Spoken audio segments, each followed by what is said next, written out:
मिठाचे प्रभावी उपाय. अखंड लक्ष्मी प्राप्तीसाठी अचानक धन प्राप्ती होते.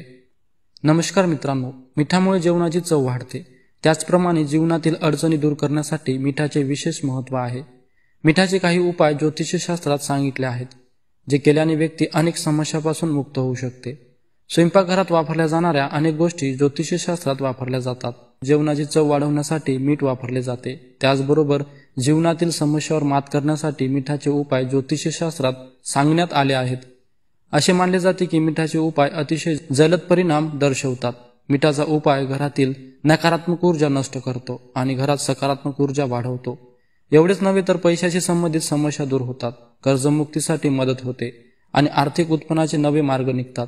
मात्र यासाठी बारीक मिठाचा नव्हे तर खडे मिठाचा वापर करणे आवश्यक आहे. ते समुद्र मंथनातून उत्पन्न झालेला आहे, म्हणूनच त्याला लक्ष्मीचा भाऊ देखील म्हटले जाते.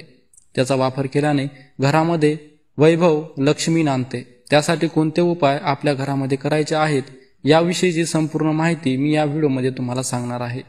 मीठ आपल्या जेवणाचा आणि जीवनाचा अविभाज्य भाग आहे. मीठ जास्त असेल तर पदार्थ खारट होतो आणि नसेल तर पदार्थ आळणी होतो, म्हणून त्याचे प्रमाण संतुलित असावे लागते. जीवनातही प्रत्येक गोष्टीचा वापर मिठासारखा संतुलित प्रमाणात करावा लागतो.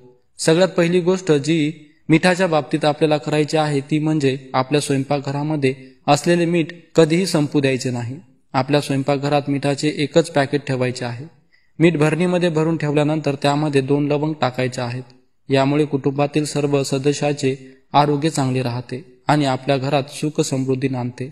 पण मीठ कधीही स्टील किंवा लोखंडी भांड्यात ठेवू नये. याशिवाय मीठ थेट एखाद्याच्या हातात दिले जाऊ नये आणि ते घेऊ देखील नये. यामुळे परस्पर संबंध खराब होतात. अशी मान्यता आहे की मीठ नेहमी शुक्रवारीच्या दिवशी खरेदी करून आणावे. प्रत्येक शुक्रवारी नाही शक्य झालं तर किमान महिन्यातील एखाद्या शुक्रवारी तुम्हाला खडे मीठ खरेदी करून आणायचे आहे. आता मिठाचे हे उपाय आपल्याला कशा प्रकारे करायचे आहेत ते आता आपण जाणून घेऊया. आपल्याला जेव्हा खूप थकवा येतो तेव्हा आपण गरम पाण्यात मीठ टाकून त्या पाण्यात पाय बुडून ठेवत असतो. तसे केल्याने शरीरातील थकवा चुटकीसरशी दूर होतो. हाच प्रयोग आपण आंघोळीच्या वेळेस केला तर त्याचाही निश्चितच फायदा आपल्याला होतो. आठवड्यातून 1 दिवस आंघोळीच्या गरम पाण्यात थोडं मीठ घालून आंघोळ करून पहा. शरीराला आलेली मरगळ, मनावर चढलेला आळस दूर होऊन मन आणि शरीर प्रसन्न होईल. मीठ अस्वच्छता आणि नकारात्मक ऊर्जा नष्ट करणारे नैसर्गिक घटक आहे.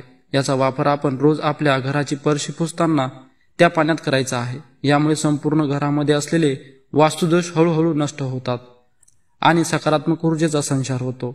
आपल्या अवतीभोवती ऊर्जेचे जे वलय असते ते सकारात्मक असेल तर कामाला गती मिळते आणि नकारात्मक असेल तर कामे खोळंबून जातात. आपल्या घराच्या बाथरूममध्ये सगळ्यात जास्त नकारात्मकता असते.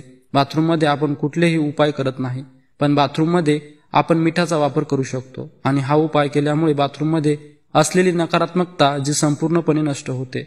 एवढा हा प्रभावी उपाय आहे. हा उपाय तुम्हाला प्रत्येक शनिवारी करायचा आहे. प्रत्येक शनिवारी शक्य नसेल तर किमान अमावस्याला हा उपाय तुम्हाला करायचा आहे. सांगितल्याप्रमाणे तुम्हाला हा उपाय करण्यासाठी काचेची 1 वाटी किंवा बाऊल वापरायचा आहे आणि त्यात तुम्हाला थोडंसं खडे मीठ भरून बाथरूममध्ये अशा ठिकाणी ठेवायचं आहे जिथे कोणाच्या दृष्टीस पडणार नाही. बाथरूममध्ये असलेली नकारात्मक ऊर्जा मीठ शोषून घेते आणि तुमच्या घरात त्याचे चांगले परिणाम तुम्हाला दिसून येतात.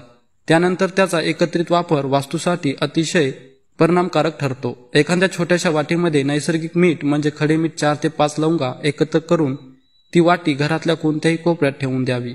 या प्रयोगाने घरातील केवळ नकारात्मक ऊर्जा नष्ट होत नाही तर आर्थिक अडचणी देखील कमी होतात. मीठ आणि लवंग याच्या मिश्रणाचे पाणी घरात फवारले असता घरात इतका सुगंध दरवळत राहतो.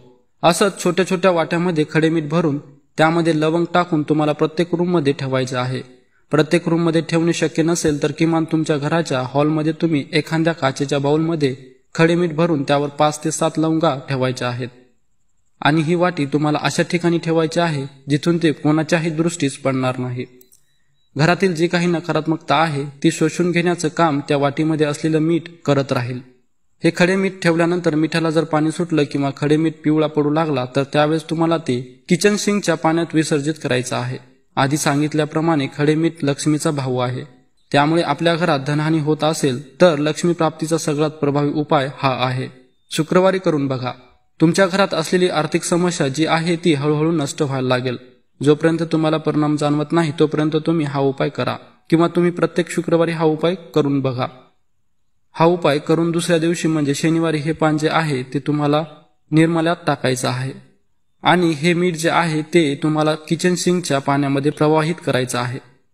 तर मित्रांनो, हा व्हिडिओ तुम्हाला कसा वाटला कमेंट बॉक्समध्ये नक्की सांगा आणि तुम्हाला हा व्हिडिओ आवडला असेल तर व्हिडिओला तुमच्या मित्रांबरोबर शेअर करा आणि व्हिडिओला लाईक करा आणि आमच्या या पेजला फॉलो करायला विसरू नका। धन्यवाद।